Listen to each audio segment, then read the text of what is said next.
The accused Narayan Kamble, age 65, is charged under Indian Penal Code, Section 306, abetment of suicide. Vikas Dubey is dead. He's been killed after an encounter broke out. This is the big breaking news that's coming in. Suspense is finally over. The Mumbai trial court today gave Mohammad Ajmal Amir Kasab the death sentence for murder and waging war against the country 17 months after the 2016. The Constituent Assembly to frame the Constitution in terms of paragraph 3 of the resolution.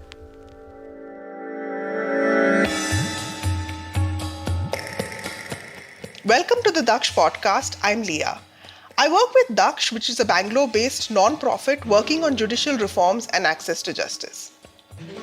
Our guest for this episode was Justice Chandru, a former Madras High Court judge who was wonderfully portrayed by Surya in the Amazon Prime movie Jai Bhim. Justice Chandru has one of the most prolific rates of disposal of cases for any judge in the country. In this episode, we discussed custodial violence and the broader issue of access to justice for women in the background of the movie and his book, Listen to My Case. Custodial violence has become an accepted feature of our policing system. We read about it in the news constantly, and it is a standard trope in movies and shows about cops. The human impact of victims of these crimes has been captured in the film Jai Bhim, which is based on the real-life story of Parvathy, a woman belonging to the Irula tribe who approaches the Madras High Court to find her missing husband after he is falsely arrested for theft. He was severely tortured by the local police for supposedly attempting to escape from prison. The film also highlights the obstacles faced by women accessing courts. The justice system, like most other public institutions, is not designed to be gender responsive. The Access to Justice Survey 2016 conducted by DAKSH found that only 15% of litigants were women. Discrimination, stigma, and a lack of awareness are just some of the barriers that women face. Justice Chandru's book describes the stories of 20 women who approached the Madras High Court seeking enforcement of their rights and redressal of wrongs done to them. I begin by asking Justice Chandru about the circumstances of the real-world crime that inspired the movie Jai Bhim, and if, in his opinion, there was any change in the attitude of the police now.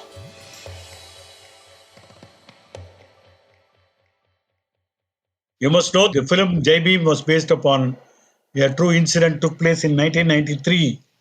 We had fortunately some good judges. One of them was P.S. Misra from Patna. After he took over in Madras High Court, he brought a new orientation to the habeas corpus petitions and complaints for judicial remand and torture in lockup, etc., etc. But that time the law was not very well developed. But then he was able to give good compensation and also order special investigation in such complaints. And this case of Jai Bhim was not the first one. In fact, in 1990, we had a case of a police station rape followed by a murder of the husband of the woman.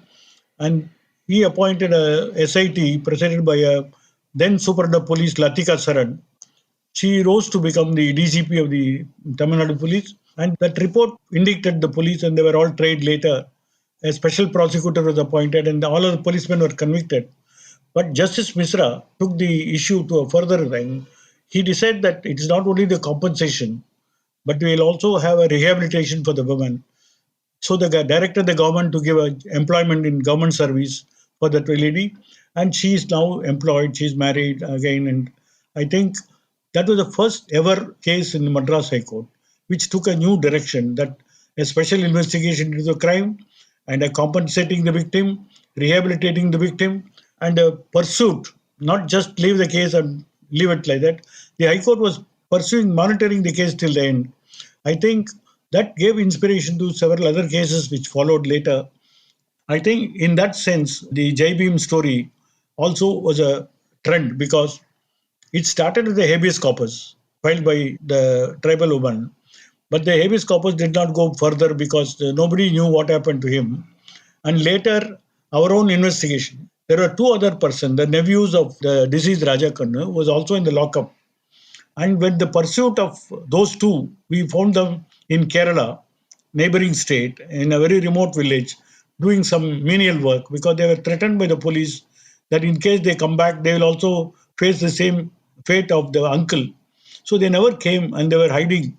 And then we brought them We got their statement recorded, and when we produced the statement, the court was shocked, and the government denial all along was also exposed. But for the production of the two nephews who were eyewitnesses, this case would have been a very difficult thing. And then after the habeas corpus and compensation, the trial took nearly several years because they were challenging the special prosecutor appointment by the government. And then the special prosecutor's house was attacked.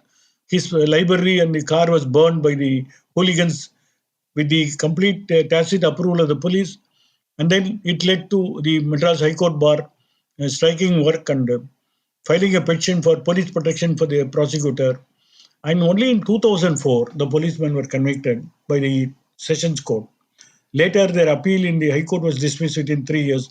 Again, it's a feat because so many appeals are still pending, and this case was over within a in-court reasonable time. We know that the wheels of justice grind slowly. How do delays affect cases such as these, where there are matters of life and liberty at stake? We have seen during my practice as a lawyer for 30 years, I would have come across at least 15 to 20 cases of lockup death, encounter death, and torture in lockup, and going for compensation. And then usually it takes quite some time for getting relief. But when I became a judge, I decided that whenever such cases are listed before me, I would pursue the cases till the end within a short period. So none of the cases which came before me lasted more than 3 to 4 weeks. What we could assure such people coming from downtrodden community, tribal, scheduled castes, that we could have a faster disposal. But we can never stop this kind of torture of the poor people in lockups. Fortunately, after the Sengeni's case, Jai Bhim case, the Supreme Court has issued a guideline in the form of D.K. Basu versus West Bengal. There are 11 guidelines which are known as 11 commandments.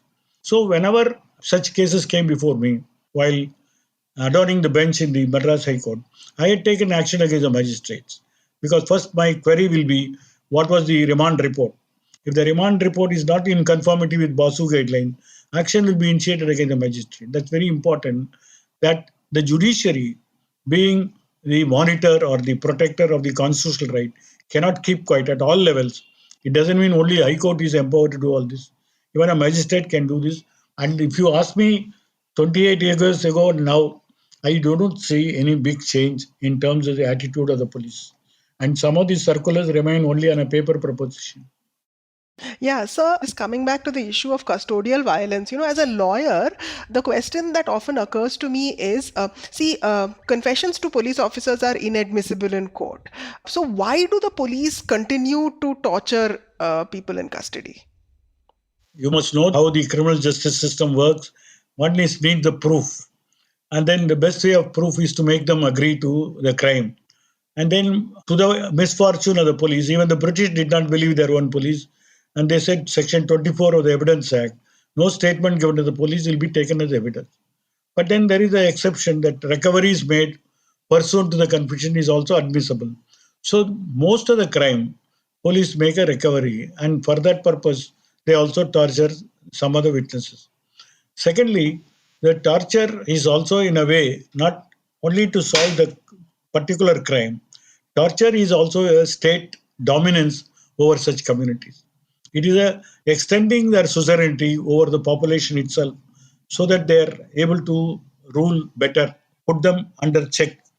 And therefore, this attitude of even for a small offense, you try to make maximum damage to them, to their willpower, which is something which goes on. It's been handed down from generation to generation. This is how the police behaves. And even the police reports, when they write the caste of the person, they write the community of the person. Even today, the statements. Recently I found, even the court, when they record witness statement, one column says community of the person, which is not required at all. But then this mindset has been set over the century by a colonial government, which has been followed. And in some other court diaries, police write some prefix for all these accused. For example, if you say Raja Kandu, they may put KR, which means Korava, that belong to that community. We asked them how this is being written. We also complained to the court that no accused should ever be described by any prefix before their name. And High Court also issued some direction, but nobody obeys that. They write only this. And most of these prefixes are relating to the tribal status, that particular tribe which they belong to. So who is responsible? A nomadic community which has only one family in the village, you catch them and then torture them to agree. This is a usual police style. And some other police officers also try to justify these methods of extracting so-called confessions. Yeah, this has kind of become an institutional culture in the police. But I think what's interesting for us to analyze is, how much of that resonates in society as well. So there's an organization called Common Cause which releases a status of policing report. So the 2019 version of this report said that 3 out of 4 personnel justify being violent towards criminal, and 4 out of 5 justify physically assaulting suspects during investigations to extract confessions. Now, in the 2018 version of the same report, 50% of the citizen respondents, regular people like us, they condoned police violence. So, in your opinion, have we as a society also normalized custodial violence? People want quick justice. That's why you will find even the encounter specialists, the super cops, are being treated so well. Even there was a film by Surya earlier as a police officer where he kills a person by encounter. And there is a small dialogue saying that this whole trial process costs so much to the government. A bullet costs only 6 rupees, and therefore government is also saved the money. And you must see the thunderous claps. That particular dialogue will come when the scene is enacted. Now, what is the real reason is, forget the educated population. The ordinary people feel that criminals should be punished, spot justice. Now, they do not understand that the punishment has to come from the court. Proper evidence should be there, otherwise innocent will be. What they demand is like the instant food. Now they want to have instant death also. Any case, they'll say that. Now, this is not something ordinary people. Even 2 of the High Court judges in Madras wrote in their orders that such punishments has to be given, like removal, cutting their fingers if there is a case of forgery, and castrate them in case of some sexual violence. All this comes in the light of the Supreme Court holding that it does not mean heinous crimes should be punished with barbarous punishment, because our punishment system is based upon reformatory system where a convict is reformed and then brought into mainstream. Now, people advocate retributory theories now. One such strong faith is a death penalty. The chairman of the Law Commission, A.P. Shah, he prepared a report on death penalty and sent it to the government. When the report went for discussion among the parliamentarians, majority parliamentarians opposed abolition of death penalty. Their recommendation was to abolish death penalty extreme cases except, but that was never accepted. Therefore, the so-called representative of the people also represent the mind of the people, that they believe in giving such punishment. I think we are going through a very difficult phase where the increasing jingoism of complicating the law, making the law harsher, and then looking for punishment instantaneously, these are all deviating from rule of law. I know 2 instances where the police officers openly justify beating the accused in the lockup because they say that's the only way we can extract truth. It is not just the police. We had a PUCL president for Tamil Nadu chapter in the early 70s, one Ramasamy, Cho Ramasamy, who was also a very famous person. He also said the same thing in a public meeting. Then we told him that he can't be a president of PUCL and say all this. He said, then I'll resign. This is my view. He was sticking to his view, but he resigned from PUCL thanks to at least human rights are having a different face. But most of the people, why they want instant means they do not want to wait for eternal justice. Number of years go by court trials and appeals and further appeals. And therefore, in a way, for such thoughts, judiciary is responsible. And finally, there is one more thing, the attitude of the society. Now, in this case, Sangeni, everybody is sympathizing with that girl because of her brilliant performance. I always ask people, if the real Sangeni comes and knocks your door, will you open the door and offer a glass of water? Between the real and the real, there is still a gap that continues. So, Justice Chandru, coming to your book, Listen to My Case, which is a really interesting account of women approaching the justice system. So, the pattern I noticed is that, after long, drawn out legal battles, the women get compensation, but we rarely hear if the policemen are facing any action. And police excesses, of course, get media attention, but how often are police personnel held accountable? And why do you think there is this kind of impunity for police excesses? Though there is a law for malicious prosecution, it is never put in practice.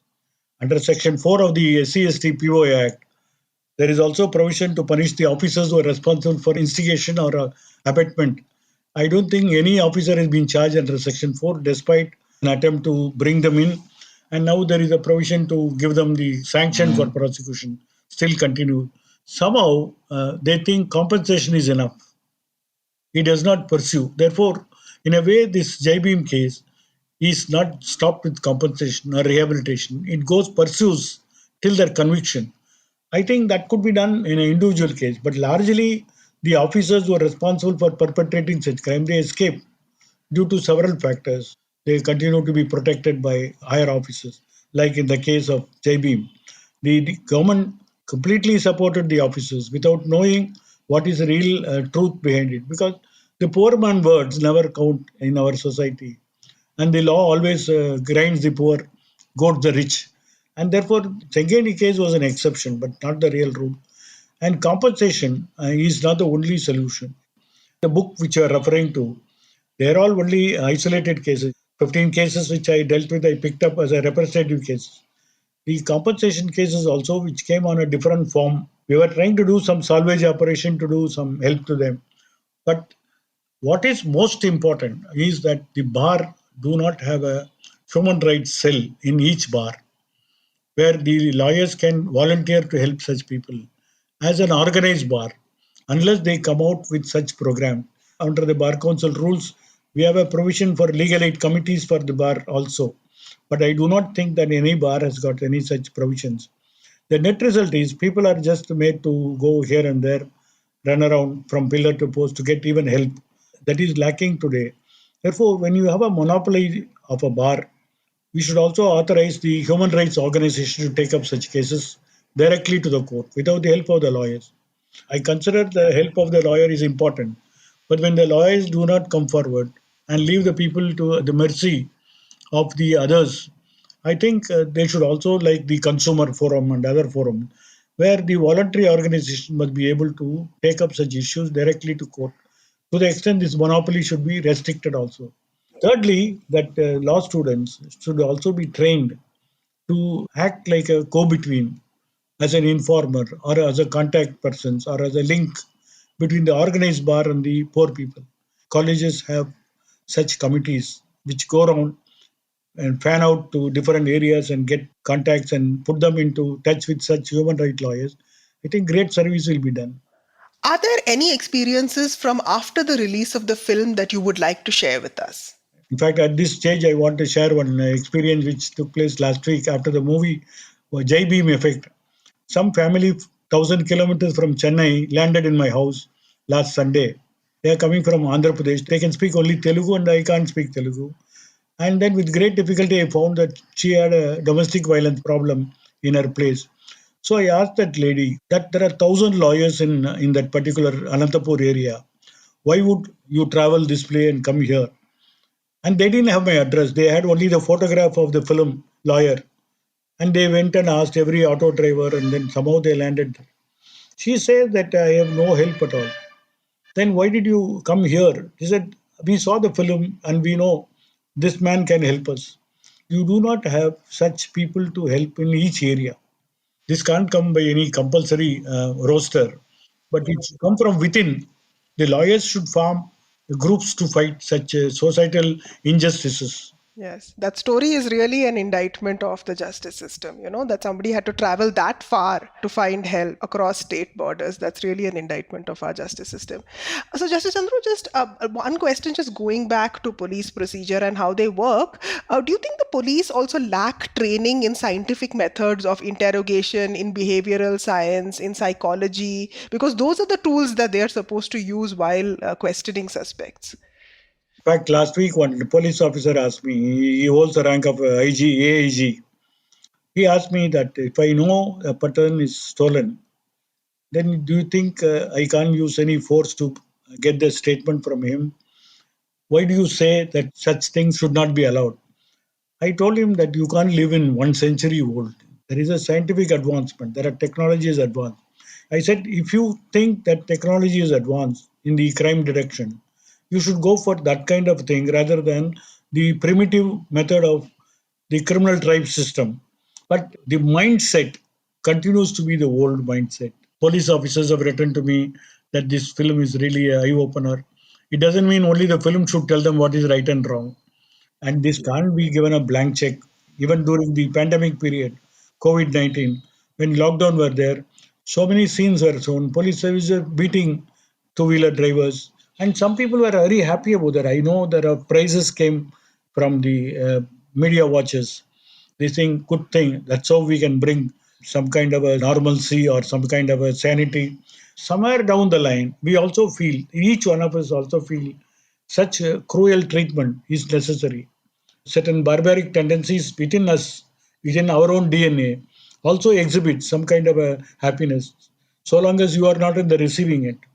I won't say that you make it as a part of a school curriculum. I should say that, like you have a NSS, you should also have a human rights training program in the schools, not as a curriculum business, because then everybody will only attend questions on choice. But this is something to be brought as a cultural movement to bring such standards should be raised.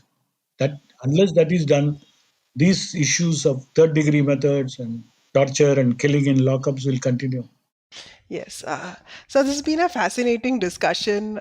So just we're running out of time. So I'll just go to my last question, which is a big picture question on the larger issue of gender and access to justice, which you've written about in your book. Can you just describe for our listeners, the kind of barriers that women or trans people face when accessing justice?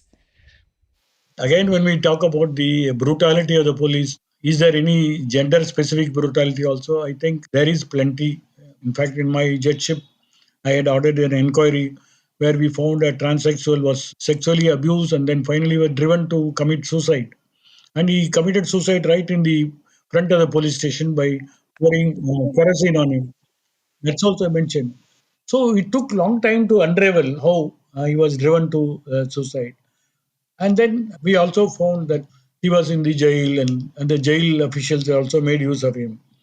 With great difficulty, when he came out, the police were trying the same thing. I think the orientation, sexual orientation, is again an issue which requires a greater probe, because not just the police, even an ordinary person, the mindset. In fact, one of our judges, Madras High Court judge, he wrote openly before writing the judgment, he went for a counseling because he has been made to believe so many things as a student, as a lawyer, as a judge. Now he want to debrief himself from the past notions. He wrote in the order that I am going for a counseling to get myself cleaned of these prejudices. If High Court judge can say this, it can apply to everybody also, that what is our attitude towards gender or orientation gender. And it reflects in every action which they initiate, not necessarily crime detection. Even without committing crime, there is an assault. Assault against a shelter home, assault against girl children, assault against women who live alone. Now, all these things happen without there being any criminal trial. The society itself acts like a assaulter. So one judge very casually remarked, if women do not go out in the evenings to God-forsaken places, then these things will not happen. So I asked him, suppose you lock your car in your garage, does it mean the motor accidents will come down? So this is something, this mindset is a gender mindset, which is there from the birth itself. I think a larger movement is necessary to make them realize, to have a correct perspective on these issues. In fact, to come from the mouth of a High Court judge, you can imagine what is the imagination of the ordinary people. But I think we are also born in a society where which is prejudice against several things. And this is one more prejudice that we continue to carry on, though we also say that we are the most greatest democracy in the world. I would like to ask, what do you mean by democracy in such a sense? This was my conversation with Justice Chandru, and you've been listening to the DAKSH Podcast. This episode was hosted by me, Leah Verghese. If you like the show, don't forget to follow or subscribe to us wherever you listen to your podcast so that you don't miss an episode. We would love to hear from you, so do share your feedback either by dropping us a review or rating the podcast where podcast apps allow you to. Talk about it on social media. We are using the hashtag DAKSH Podcast. It really helps get the word out there. Most of all, if you found some useful information that might help a friend or family member, share the episode with them. A special thank you to our production team at Made in India, our production head and editor Joshua Thomas, mixing and mastering Karthik Kulkarni, and project supervisor Sean Fanthom. If you want to find out more about this topic, please have a look at the reading list in the episode description. And to get in touch, visit our website dakshindia.org. That's DAKSH India.org. Thank you for listening.